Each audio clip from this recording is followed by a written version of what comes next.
আর কেউ বলবেন? আর কোনো কমপ্লেন আছে? তাহলে আমাদের মিটিং এখানে সম্মান করার চেষ্টা করেছি, এর থেকে আরো বেশি ভালো সম্মান করার চেষ্টা করবো। আপনারা সবই দেখেছেন, আমরা একটা আজকে শামসি মার্চেন্ট অ্যাসোসিয়েশনের একটি সভা হয়েছিল। সেই সভাতে বিস্তারিত যারা এসেছিলেন মার্চেন্ট অ্যাসোসিয়েশনের তরফ থেকে যারা সদস্য তারাও এসেছিলো, ব্যবসায়িক যারা ছিল তারাও এসেছিলো, এবং কার কী বক্তব্য সব আমরা নর্থ মালদা নিউজের পেজে, ফেসবুক পেজে আমরা লাইভ স্ট্রিম দেখিয়েছিলাম। মূলত এই বারবার একই জিনিস শামসি মার্চেন্ট অ্যাসোসিয়েশনে নানা ধরনের প্রশ্ন উঠছে সাধারণ মানুষ থেকে নিয়ে এবং ব্যবসায়িক থেকে নিয়ে। বারবার আমরা ওই একই জিনিস রিপিট করছি যে শামসি মার্চেন্ট পুরনো আছে একটা, নতুন আছে একটা, এই নিয়ে বারবার মানুষের প্রশ্ন দাঁড়াচ্ছে। কিন্তু কেন এই প্রশ্নটা কতদিন থাকবে, এই নিয়ে কিন্তু আজকে একটা সভা হয়েছিল। আজকে যে সভা হলো, এই সভার যে মূল উদ্দেশ্য, কেন আজকে সেই সভা হয়েছিল, কি নিয়ে বারবার এই ধরনের মার্চেন্ট নিয়ে একটা মানুষের মধ্যে বা মার্চেন্টের মধ্যে একটা বিভেদ তৈরি হয়েছে, সেই বিষয় নিয়ে আমরা একটু কথা বলবো। আপনারা সঙ্গে থাকবেন, সাথে থাকবেন। যেটা 2003 থেকে স্থাপিত হয়েছে, এই মার্চেন্ট অ্যাসোসিয়েশনে কি এমন আছে এই নিয়ে কিন্তু আজকে একটা সভা হয়েছিল, যেখানে সেক্রেটারি মণি বিশ্বাস মহাশয় ছিলেন। ওনার মুখ থেকে আমরা জানার চেষ্টা করব আজকে যে আপনারা সভা করেছিলেন, এই সভার মেন উদ্দেশ্যটা কী ছিল। আমাদের সভার মেন উদ্দেশ্য, বিগত দিনে যারা সেক্রেটারি প্রেসিডেন্ট ছিল তারা একটা সভা করেছিল ধর্মশালায়। সেই ধর্মশালায় সভা করে আমাদের নামে অনেকগুলো কথা বলেছিল, এবং এই মার্চেন্টের নামে আমাদেরকে বলেছিল আমরা অসাধু ব্যবসায়ী, আমরা নাকি নেতা মন্ত্রীকে নিয়ে এসে এই অফিস ঘর জবরদখল করি, আর আমাদের কোনো অস্তিত্ব নাই, মালদা মার্চেন্ট চেম্বার ওদের পাশে আছে, এই সব কথা ওনাদেরকে বলেছিল। এবং যারা যেসব ব্যবসায়িকগণ ওখানে গিয়েছিলেন ওনাদের সভাতে, তারা আমাদেরকে প্রশ্ন করলো এই ব্যাপার, ঘটনাটা কি, কেন এরকম হলো, ওরা আবার একটা অফিস করলো কেন। এই ঘটনাটা তুলে ধরার জন্য আজকে এই মিটিংটা ডাকা হয়েছিল। 2024 8ই ডিসেম্বর আমাদের সম্মেলন হয়।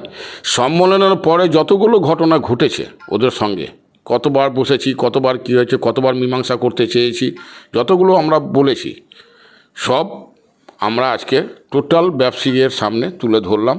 এবং বিষয়টা যারা ওখানেও গিয়েছিলো তারা এখানেও এসেছিলো, বিষয়টা তারা আজকে আয়নার মতো পরিষ্কারভাবে বুঝতে পেরেছে।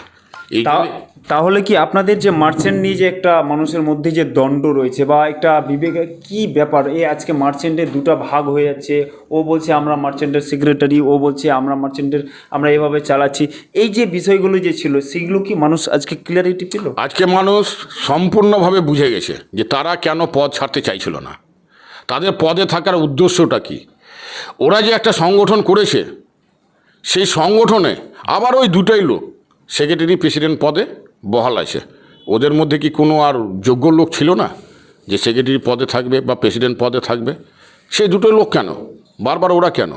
কিন্তু তারা এই জন্যই ছিল যে এই সেক্রেটারি প্রেসিডেন্ট পদে থেকে তারা কিছু কাজ করতে পারবে, নিজের ব্যক্তিগত লাভের জন্য, নিজের ব্যক্তিগত সাধ্যসিদ্ধি লাভের জন্য তারা কাজ করতে পারবে, সংগঠনের জন্য না।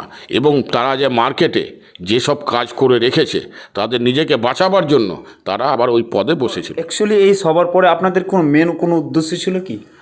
আমাদের মেন উদ্দেশ্য ওটাই, আমাদেরকে প্রতিটা ব্যবসায়িককে এই ঘটনাটা জানানো। আমাদের আর এই আজকের মিটিংটা কোনো উদ্দেশ্য ছিল না আমরা আগামী দিনে কি করব, আগামী দিনে কি করতে পারবো, আমরা এসব নিয়ে কোনো আলোচনা করিনি। আমরা বলবো না আগামী দিনে আমরা কি করব, আমরা কাজের মাধ্যমে লোককে দেখাবো যে আমরা মার্চেন্টে যে আছি, আমরা মার্চেন্টে থেকে এই কাজগুলো করলাম, আমরা করব, লোক অটোমেটিকলি সব বুঝতে পারবে যে আমরা কি করছি মার্চেন্টে থেকে। কতজন ব্যবসায়িক মোটামুটি আনুমানিক উপস্থিত ছিল? প্রায় 150-এর উপরে ছিল।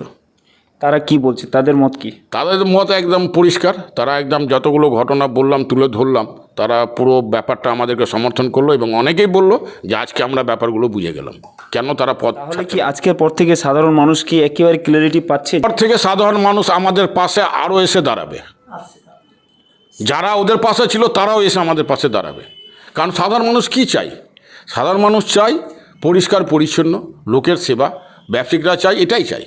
ব্যবসায়িকরা চায় নিজেদের একটু সুষ্ঠুভাবে যেন ব্যবসা করতে পারে, কাস্টমার যেন বাইরে থেকে আসে, তার জন্য একটু ভালো পরিষেবা যেন মার্চেন্ট করে, এটাই চাই, অন্য কিছু চাই না তো। এখানে ওদের কোনো ব্যক্তিগত কোনো ব্যবসায়িকদের লাভের ব্যাপার নেই তো। ওরা সংগঠনে এই জন্য আছে যে সংগঠন এদেরকে এইসব ব্যাপার থেকে সহযোগিতা করবে। কিন্তু সাধারণ মানুষ বিশেষ করে এই মার্চেন্টের নামটা এমনভাবে একটা মানুষের মধ্যে ঢুকেছে, কারণ দীর্ঘ কয়েক মাস ধরেও কিন্তু এই একই সমস্যা চলছে যে মার্চেন্ট অ্যাকচুয়ালি কী, কেনই মার্চেন্ট নিয়ে এত ঝামেলা হচ্ছে, এই ব্যাপারটা কি, এই বিষয় নিয়ে আপনি কি বলবেন?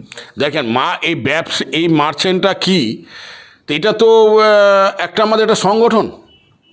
আমরা যৌথভাবে যদি এক জায়গায় থাকি তাহলে আমাদের sale tax, income tax, GST, ফিএসটি যেগুলো আসে তাদেরকে কোনো কিছু জানানো, জিএসটি ক্লিয়ার করা, যেমন ট্যাক্স, পঞ্চায়েত ট্রেড লাইসেন্স, ব্যবসায়িকদের ট্রেড লাইসেন্স করা, এইসব সজাগ করা তাদেরকে যে আপনারা প্রত্যেকে ট্রেড লাইসেন্স করবেন এবং জিএসটি দিবেন, জিএসটি দিলে হবে। আমাদের সংগঠনের কী কাজ? আমাদের সংগঠনের সেরকম কোনো কাজ নেই তো। আমাদের সংগঠনে এক জায়গায় যৌথভাবে যদি থাকি তাহলে আমাদের সহযোগিতাটা কী হবে, সবাই মিলে একটা জায়গাকে আমরা উন্নতি করে নিয়ে যেতে পারবো, বাজার ঘাট, রাস্তা, দোকানপাট, এটাই আমাদের কাজ। এটাই আমাদের, অন্য কোনো কাজ নেই তো। এখানে কোনো ব্যক্তিগত লাভের কোনো ব্যাপার নেই, কোনো লাভের ব্যাপার নেই। এবং সাধারণ মানুষ যারা ব্যবসায়ী, যারা সদস্য, তাদেরও কোনো ব্যক্তিগত লাভের ব্যাপার নাই।